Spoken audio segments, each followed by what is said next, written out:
Ừ, một vài người thôi á.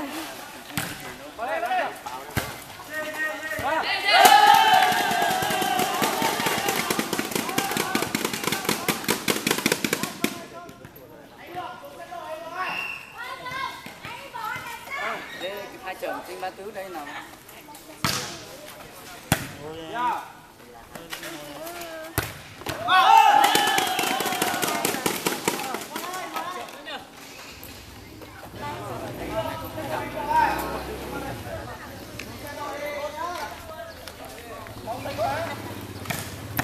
Ô, bên này phát à? Em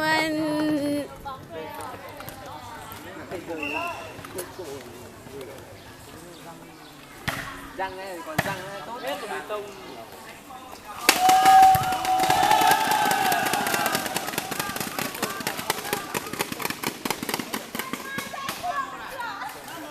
đây rồi, phó nháy của đội Sơn La đây rồi.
Đâu quyết luôn. À cháu.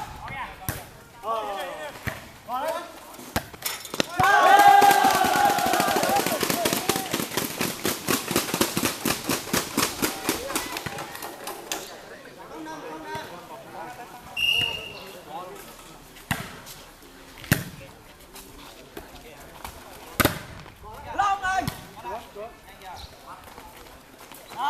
Chờ đâu.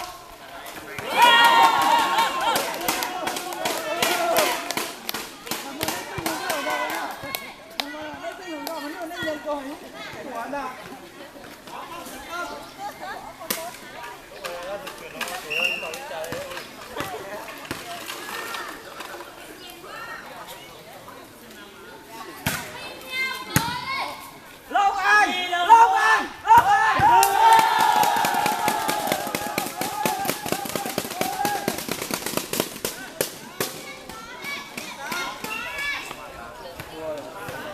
Anh nghỉ giải lâu uống nước đã.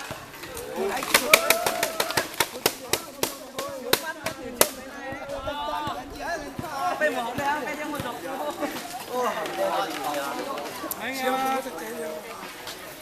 Rồi. Tao hay cười cái trên tàu lo bên trên. Tuyệt lắm.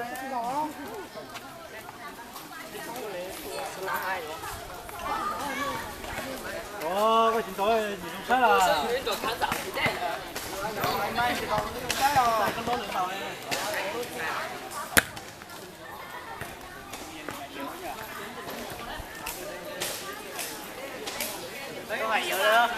Có phải yếu đó cho mình chưa đánh được không?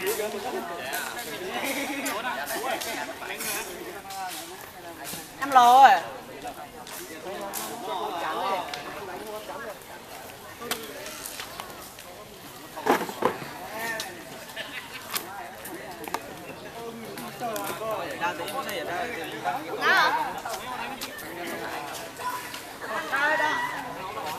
Chó đấy à?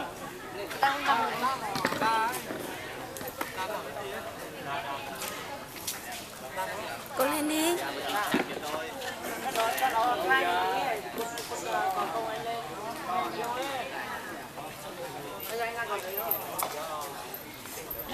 Gương mặt đẹp trai nhất đây rồi. Nè, trọng tài đây rồi đấy. Đôi vợ chồng trọng tài với cả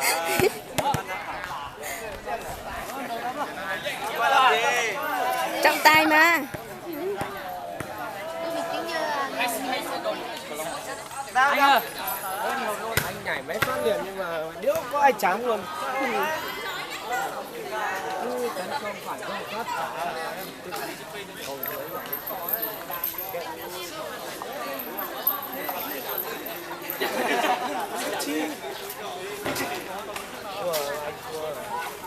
Đánh nào. Ai lại nản thế? Đánh đi, đánh đi.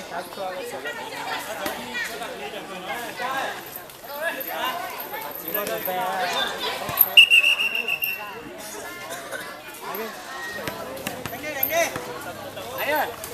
Đánh nốt đây, đánh nốt xét nữa nghỉ. Anh đánh nốt xét đi. Có đánh đi.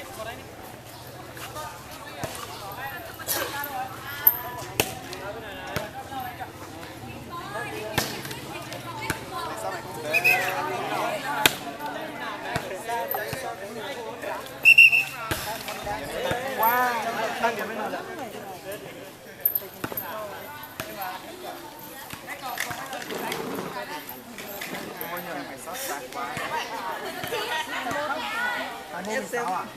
FC phân tích của này.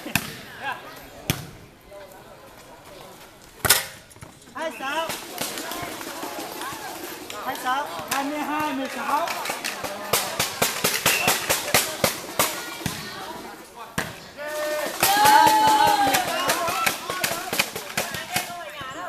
Ba sáu.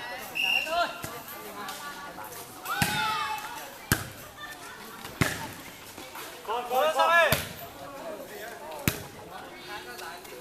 Long ơi. 73. Bây giờ con điểm con có phân nhỏ hay mà. 73.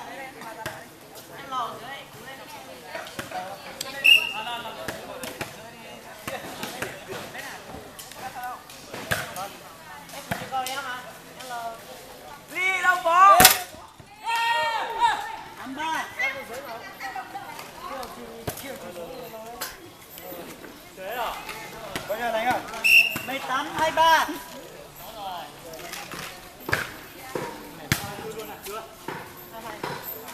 Không anh. 50. 38.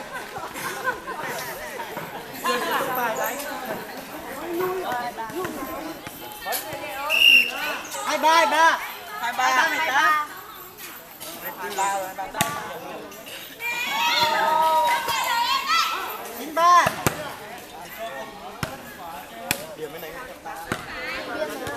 ba. 23.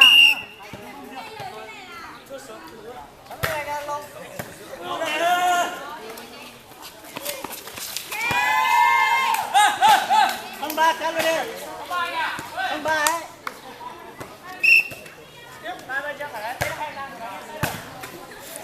Cậu ơi, cho ta đứng lên đây để ta quay được.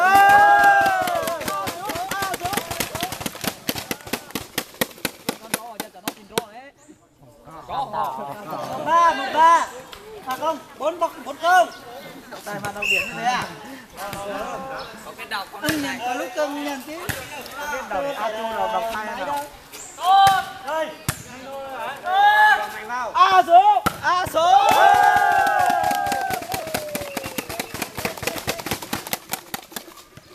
Nước này em ơi. Nước đâu? Ơi, kiểu có sao không phải uống đâu. Cái nước kia đâu rồi nhỉ? Nó bãi xì. Chưa, cái này của ai nhỉ? Chưa, cái này của ai nhỉ? Dừng kiểu gì? Cái nào? Một nhớ đá. Chỗ này.